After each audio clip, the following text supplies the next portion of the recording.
But the big news this offseason is Ohtani. And one of the big things I took out of it, BK, is traditionally there's been 30 days from the day of posting for the player to come to agreement. And if he doesn't come to agreement, he just reverts to his Japanese team for another year. In this case, it's 21 days, right? Because part of the reason that the Players Association set a deadline of Monday and ultimately moved it back to Tuesday was concern that this free agent market was being frozen for a variety of reasons, one of them being that teams were waiting to find out what was going to happen with Ohtani. So now they kind of want to get Ohtani off the board as quickly as possible, so it's condensed to 21 days. Keep in mind, there's a guy who's played exclusively in Japan, like he's lived in the dormitories where the players do, like he doesn't have this kind of outside life there. Baseball's been his life.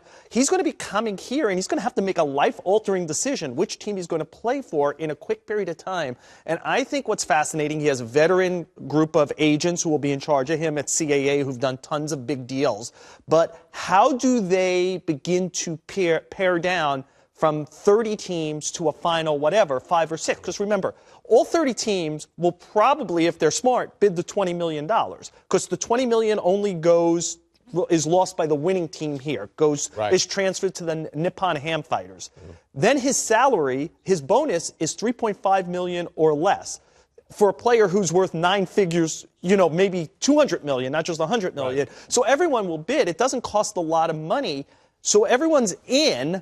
And the question is, how does he begin to pare it down? Does he do like a Kevin Durant thing and set up residence in one place and everybody comes to him? Does he go to the winter meetings where there's 30 teams and try to see as many? Is there enough time to then go on a tour and see 5 or 6 cities and get a feel for facilities where, he'll live? Is there a large Japanese community? A lot has to happen. After all this anticipation for Ohtani, now a lot has to happen between now and Christmas because the owners vote a week from Friday, December 1st. If he is posted the next day, it means he has to sign by December 22nd. So things will start to snowball pretty quickly once this process begins. There's going to be some real pitch meetings, like in a hurry, right? And how does one team separate from the other if the money is going to be about the same? Well, that's the thing. And then one thing that is different, even though the previous system is largely grandfathered in, is that under the new CBA, because Ohtani's under 25, he's subject to the international spending limits. So under the old system, and we saw this with Masahiro Tanaka and with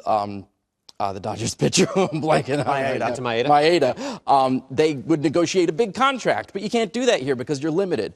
So money isn't going to be the factor. It's got to be something else. And once he gets the signing bonus, which is what this amount of money is, he's put into the reserve system. And he's going to be making the major league minimum and into arbitration and that sort of thing. So it's not going to, normally it would be the contract, but here it's got to be something else. And like Joel, I'm very curious to see what it is that's going to make his decision. One thing I have heard is that he wants to DH. Because he's a two-way player, and he can pitch and he can hit. But in Japan, he didn't really play much first base or outfield, just really DH. And if you think about it, pitching, hitting, and fielding, maybe that's the one thing that's too much. So maybe there you eliminate the National League teams, but there's not a single American League team that wouldn't be willing to put its current DH in the field or open up that DH spot to see what this kid can do with the way he's hit for power in Japan. I would imagine, and Jason, I mentioned you were a good hitting pitcher for a United States major leaguer. This guy can hit for power. At least he has in the Japanese leagues. I would figure that would eliminate a lot of these National League clubs. And you're going to have to say you can do what you want, right? You're going to have to say that to him or he's not going to go to you. No, without a doubt. I mean, this is a skill set that we haven't seen since the turn of the century, and probably the 20th century, not the 21st century. So I think we're all excited to see him come over and put his skills on display. I think with that being said, and to echo what he said, it plays more into the American League hand. The physical and mental demands on a player are tough enough playing one position. Now to add DH and pitching makes it even that much harder. Obviously, he's handled it somewhat to a degree over in Japan. Obviously, he's had an injury, which he had a setback. And with that being said, with the new posting system and him being grandfathered into the old one, I think it makes it a little bit easier where they're not investing 9 figures into players. So right away, maybe he doesn't have to eliminate one position. You're only paying him the minimum. I mean, $3.5 million in today's game is very minute compared to what's out there.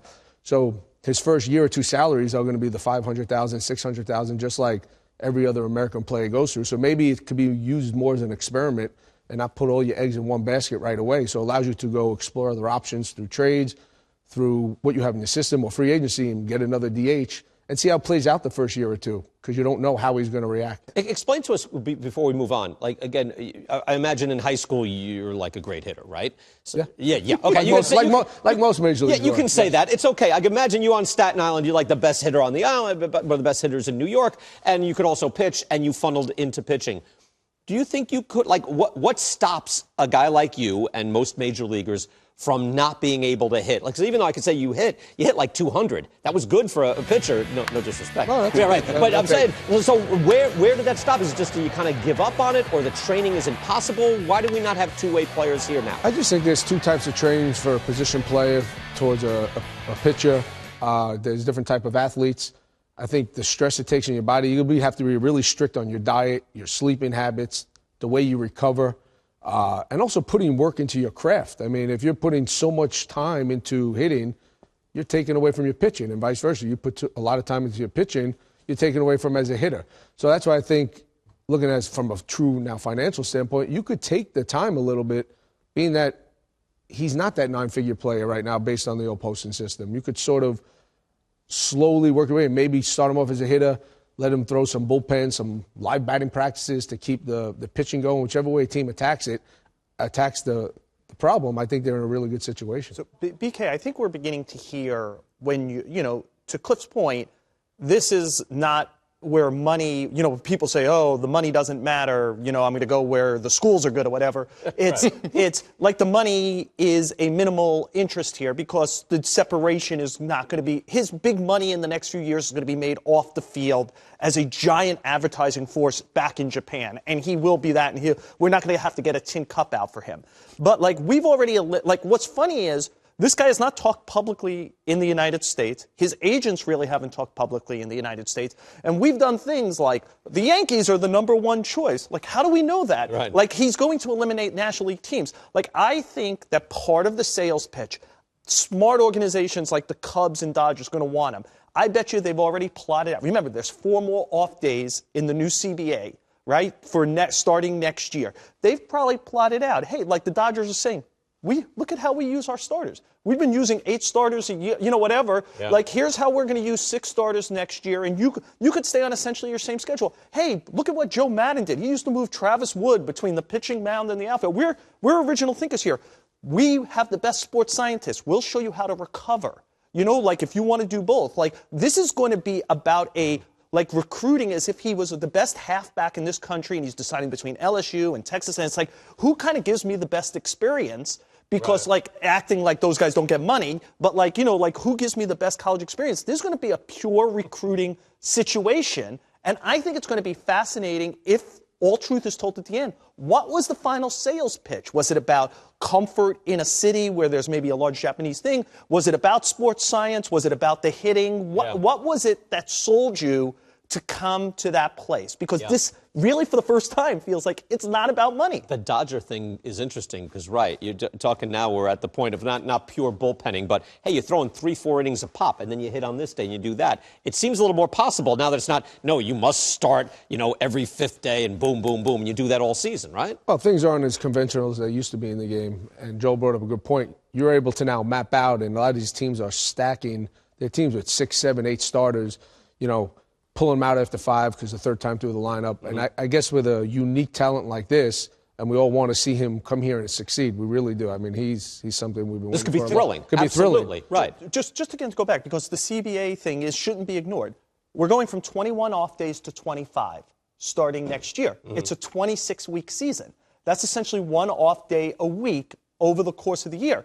In Japan, his schedule was start on Sunday. Monday's an off day for everybody. So that's the off day. Then Tuesday, Wednesday, Thursday, he DH'd. Then Friday, Saturday, he prepped for his next start. Okay. We are not that far away from if a team wants to do it, and if they're going to get $200 million worth of talent for $3 million, there's a lot of things they'll do to cater to that guy in the recruiting pitch. Oh, yeah. And that new CBA works a little better to get him than it would have in any other year. I have one more question. What's going to stop a club from, once you have him signed and now you own him, like you own a U.S. player for those 6 years, what's going to stop him from signing him to an extension? I'm not even saying previously agreed upon, circumventing the rules, but basically taking advantage of what you have, meaning, hey, Shohei, we're going to we need 3 free agent years from you if he turns out to be a good player. And now we control you. I think the team that's an inside track no matter how you slice it, right? Whoever gets him now. Well, it's an inside track just like anybody else in the reserve system, but you kind of answered your own question if he's a good player. There's a lot of questions and variables going on here. Can he do both? Can he do one exceptionally? How is he going to be used? Is he going to relieve? Is he going to start? Is he going to be a DH? Is he going to play the field? Is he going to hit 3 days a week? Is he going to be a full-timer? Is he, what is he really? We know he's incredibly talented, and he's not going to turn 24 until July. That's worth a lot. But once he's in the reserve system, there's really no reason for a team to jump the gun on an extension before they can figure out what he is and how he can be used. I think you know pretty quick, though. When you have an idea, if he's throwing 96, 97, breaking stuff, if he's hitting, we're going to have it. Don't you think? Or you think it might take a while? And also in the past, Japanese pitchers, there's been a trend, very good first year, and the league kind of catches up like any other rookie, but the league catches up. I would honestly, if I got him into my reserve system with a cheap bonus like this, I would wait at least 2 years to see what I have, see how his arm holds up. If he's league average, you pounce. But you're still pre-arbitration at that point. But I'd be locking him up. Like, if you can see that, I don't know. We know pretty quick. That's the question, I guess. Well, how quickly will we know? You know a guy's tools and stuff, but, I mean, there's always a learning curve because he's going from playing what they call Japan League, like that quad A type talent level, to the big leagues. There's a little bit of jump. That's why there aren't a lot of Japanese players over here. You get the best of the best from over here. So there's definitely that period where they drop off and they got to learn the game at this pace. But time is on your side, money's on your side when you're making that decision. I think it also allows the team who does sign him, if they do have the funds, to go out and get a big poppy type DH and spend the money on him, knowing that he comes cheap for the first 3 or 4 years, and then see how he does and then play it by ear.